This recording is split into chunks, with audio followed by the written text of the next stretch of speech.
All right, welcome back to another Can-Am Ryker video. So, it's been a minute since I did a video on the bike, but I have a special product for you here today, okay? I have the Can-Am Ryker gear shift extension, okay? So, when I'm on the bike from this view, I can't see my gear shift, okay? So, I can't put it in forward and reverse as I would like. So, what I have to do is I have to lean over, see it, put my hand down, pull it back to me, to throw the bike in reverse. Now, when I'm going forward, I can kick it back forward, but that peg gets pretty dirty sometimes. So I knew it had to be a better way.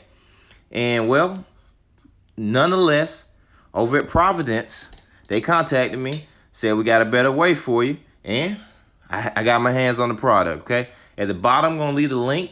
Also, go subscribe to their YouTube page. You can get these products even before I see them. And nonetheless, nothing less from Providence than give a great package when they shipped it out. Look at this. You got your pictures.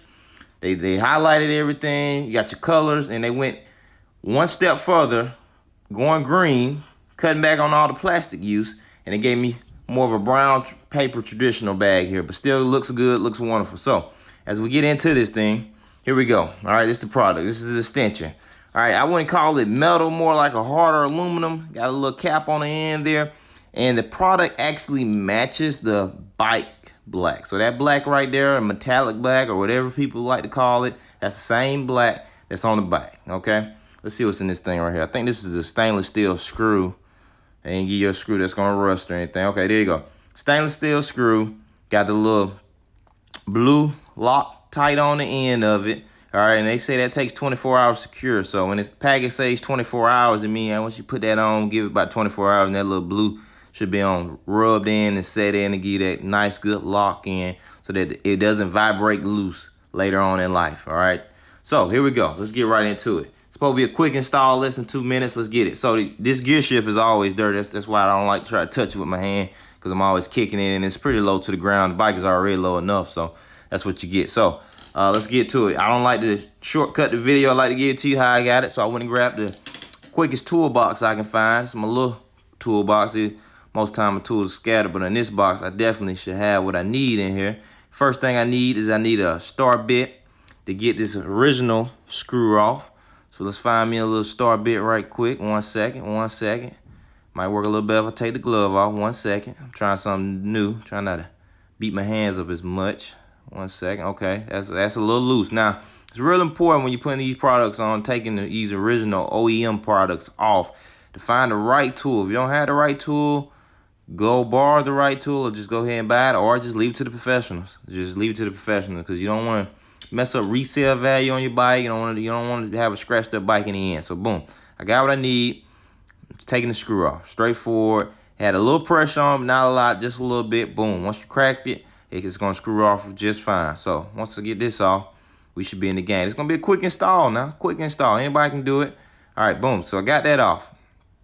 All right, now once you get that off, then you want to go back to the product itself. Hold on 1 second. Let me get it right. 1 second. All right, and I apologize for not cleaning the bike up before I did it. Is it just me, or do these bikes get pretty dirty pretty quick? Mine, I feel like every time I drive, at a couple drives, I gotta re-polish it up, and I stay in the city, so I don't know why it gets so dirty. But anyway, you get this end right here, and you unscrew. This end right here comes unscrewed, okay?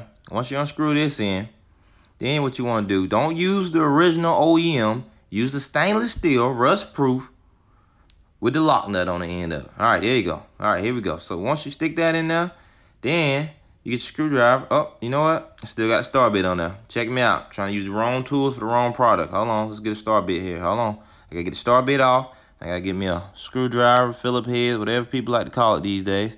All right. I gotta find the right size. Once again, it's always about finding that right size. Okay, 1 second. Give me some time. Stop rushing me. All right, here we go. All right, right size. Got the right size. And then you want to screw that back on. Straightforward now. Everybody can do this. All right? It's a quick little DIY. Whatever you want to call it. Just quick and easy. Just screw that on. Once I screw that on, then you probably like, why you didn't clean the foot peg, the original little one off? It's no need to be cleaning it off, because it ain't going nowhere. It stays just like that. All right, then I take this in and just screw that on. All right? Line it up right. Don't cross thread it. Don't mess your threads up, people. Take your time, line it up right. Then you want to get that hand tight. Don't put pliers on it. It don't need plier tighten. Don't tighten it up with no pliers. Just leave it like it is. Just nice, good hand grip, hand tight it. All right, once you do that, that's it. That is it. They say give it 24 hours so that lock nut in there tighten up and you won't have to worry about vibrating loose. But that's it. Boom. All right. With the foot, back. Now, it took me a minute to realize that you can't really do it with your toe.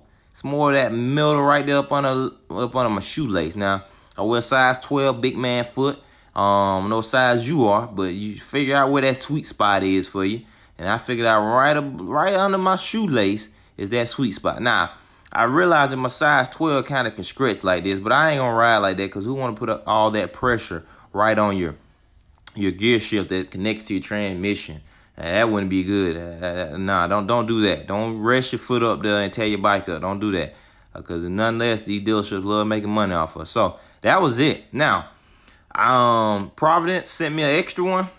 I'm not gonna keep it. I'm not gonna be selfish like that. I'm gonna spread the love. So this is free. All right. I want someone to guess how many miles I have put on my bike. Now I had my bike 1 year, 7 months, 6 months, 8 months, something like that. You guess how many miles. Drop a comment at the bottom. Let me know how many miles you think that I have on my bike. I'm gonna give it 7 days.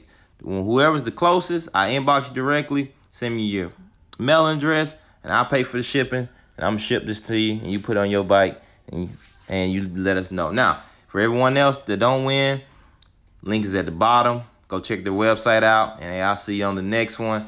It's a great product, and the best part about it is, hold on, watch this. I can see this gear shift now from sitting on the bike. That's the best part about it. So the problem was I couldn't see it, and then I had to use my hand. No more hand, just straight foot action now. It should have been foot action from the beginning, but now look at that. Look at it. Look how far it sticks out. That's what you want. That's what you need. Now I'm on the bike. I see it. Boom. No matter if I ride this bike a month from now, 2 months from now, whenever. I don't have to lean over because I'm a big, long guy. I don't need no more leaning over to figure out where that gear shift is. Boom. Pop it back. When I also got it back, boom. Right back at it again. None of that leaning over to figure out where it is. 6'3", trying to touch my toes while I'm sitting on the bike. None of that action right there going on. So, boom. Hey, it's affordable price. They're not asking a lot for it, and I definitely think it's worth it. So, hey, drop a comment at the bottom. Let me know what you think. Let me know if you think you're going to buy one or if you want one. And if anybody's wondering